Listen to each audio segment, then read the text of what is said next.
2008년 제주의 한 숙박업소에서 한 여성이 두 남성에게 성폭행을 당하는 일이 벌어졌습니다. 경찰은 수사에 나섰지만 사건 발생 당시 피의자를 특정하지 못했는데요. 장기 미제로 끝날 뻔했던 사건은 반전을 맞았습니다. 지난해 11월 유력한 용의자로 지목된 40대 남성이 검거됐고 결국 법의 심판대에 서게 되는데요. 사건의 진실이 드러나기까지 15년. 성폭행 사건의 실타래를 풀게 된 결정적인 실마리는 무엇이었을까요?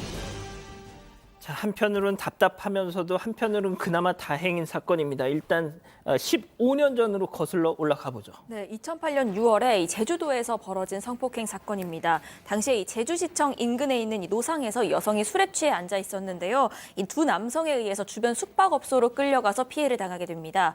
이 당시에 저항하면서 도망치려고 했는데 이 피해 여성한테 시키는 대로 안 하면 죽이겠다 이렇게 협박을 했기 때문에 이 도망칠 수도 없었던 상황이었습니다. 경찰이 당시에 수사에 나섰지만요. 목격자도 없고 다른 증거도 없었습니다. 그래서 피의자를 특정하지 못하면서 이 수사가 미궁에 빠지게 된 겁니다. 다만 경찰이 현장에서 DNA는 채취를 했는데요. 이 당시 DNA 데이터베이스에 이 해당 DNA랑 일치하는 정보가 없었습니다. 자, 그렇게 이 성폭행 사건 수사는 미궁에 빠졌고 미제 사건으로 남을 뻔했는데 지난해 결정적인 단서가 잡힙니다. 체크포인트 짚어보죠. 그놈의 DNA입니다, 박 변호사님. 자, DNA가 사실은 다 등록이 돼 있는 게 아닙니다. 이 법에 따라 가지고 DNA가 일정 범죄를 저질렀을 때 그 DNA를 데이터베이스화할 수 있고 둘이 확인하는 과정에서 같은 걸 찾아내는 거예요. 그냥 저 사람 DNA 찾지를 못합니다. 똑같은 거를 찾아내는 과정인데 DNA 때문에 지금 결국은 검거가 가능했는데요. 이 사람 다른 범죄로 이 A씨인데요. 다른 범죄로 입건된 적이 있고요. 원래 2008년도에도 이 DNA 이 사건 때도 DNA를 채취를 해놨는데 경찰이 이 DNA를 데이터 분석을 다 하는 과정에서 찾아낸 겁니다. 예. 하나하나 하는 과정에서 이 범죄 사람하고 그때 사람하고 같은 사람이라는 것을 확인했고요. 확인한 다음에 경찰에서 다시 수사를 해서 지난해 11월 30일 제주에 있던 이 A씨를 검거를 했고 공범으로 있었던 사촌 동생은 이미 사망한 것을 확인했습니다. 자, 진짜 15년 동안 그 짓을 하고도 안 잡혔으니 이 법이라는 걸 얼마나 우습게 알고 살았겠습니까? 예? 네, 그렇습니다. 뭐 안 잡혔으니까 저는 사실 이 두 건 말고도 여러 건 있었을 거라고 생각을 해요. 그런데 이제 맨 마지막에 잡힌 거죠. 안 잡혔으면 수십 명의 피해자가 나올 수도 있었던 사건이라고 생각을 하고요. 이제라도 좀 법이 얼마나 무서운지 누군가를 이렇게 성범죄를 저지른다는 게 얼마나 고통스러운 일인지를 좀 확실하게 배웠으면 하네요.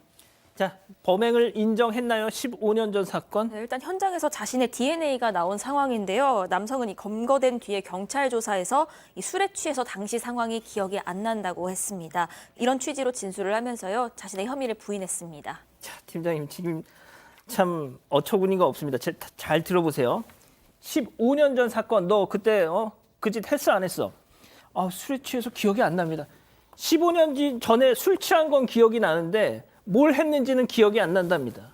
그게 말이 안 되는 게 뭐냐면 술 먹은 거는 기억이 나지만 취한 건 기억나지만은 범행에 대해서 기억 안 난다는 건 당연히 이제 거짓말로 진술을 하는데요. 실제적으로 경찰서에서 피해자 신문 조사를 받을 때 부인들 합니다. 하지만 문제가 뭐냐면 지금 과학수사가 됐잖아요. DNA가 일치가 돼요. 그러면 본인이 부인한다 하더라도 과학수사가 증명하기 때문에 부인해도 기소는 가능하기 때문에 본인이 아마 부인을 하다가도 나중에는 저는 자백할 거라고 믿습니다. 예. 자, 이 기자 일단 혐의를 부인했어요. 뭐 납득은 안 되지만. 근데 구속되기까지의 과정이 순탄치가 않았더라고요. 네, 일단 경찰이 처음 구속영장 신청했을 때는요, 법원이 기각을 했습니다. 그래서 이 경찰로서는 이 성폭행 당시 현장에서 찾아낸 이 DNA가 혐의를 입증하기엔 부족한 것으로 법원이 봤구나 이렇게 판단을 하고 보완 수사를 합니다. 왜냐하면 이 당시에 이 남성의 성폭행 현장에서 나온 DNA가요, 피해자의 몸에서 나온 게 아니라 현장에 있던 다른 물품에서 나온 것이었기 때문입니다.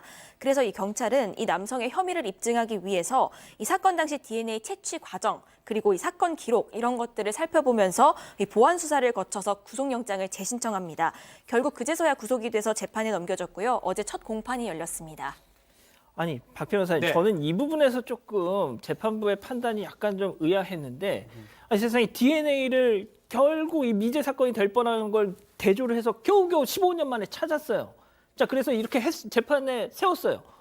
아니, DNA처럼 확실한 것도 이게 확실한 물증이 안 되는 겁니까? 일단은 우리 법원 형사 재판 같은 경우는 증거 재판주의고 그 증거라는 거는 정말 개연성, 그러니까 거의 90% 이상 이 범죄하고 관련성이 있어야 됩니다. 지금 여기서 영장이 기각된 이유 중에 가장 큰 이유는 DNA를 발견하긴 발견했지만 그 DNA 자체가 뭐 체내에만 있었다 그러면 뭐 성범죄와 딱 연결할 수 있는데 이 밖에 있었던 뭐 땀이라든지 어떤 타액이라든지 그런 머리카락이라든지 그런 어떤 DNA를 보이기 때문에 100% 또 특히 90% 이상의 가능성이 없다라고 봤던 것 같고요. 다만 이제 다른 어떤 보완 자료를 이제 이용을 해가지고 수사를 보완해가지고 영장이 지금 발부가 된 것 같습니다. 이 재판을 결국은 지금 실시를 했는데 혐의를 부인하다가 이제 거의 뭐 확실하기 때문에 범행 사실은 모두 인정했고요. 다만 피해자한테 배상을 좀 하고 싶다. 배상하기 위한 시간을 달라라고 하면서 지금 선처를 구한 그런 상황입니다. 팀장님, 네. 15년간 뭐 하고 앉았다가 이제 와서 이게 무슨 소리예요, 이게 도대체? 원래 범죄인들이 사실은 자기 죄가 드러나지 않으면 숨기지 않습니까? 이제서야 밝혀졌기 때문에 이제 반성하는 척하는 것뿐이지 실제로는 이게 반성하거나 후회하는 거 아니라고 저는 보고 있거든요. 무겁게 처벌해야 한다고 봅니다. 알겠습니다. 사건의 진실을 추적하고 싶다는 사반 가족분의 사연인데요. 궁금하시다면 사건반장 유튜브 채널을 구독해주세요.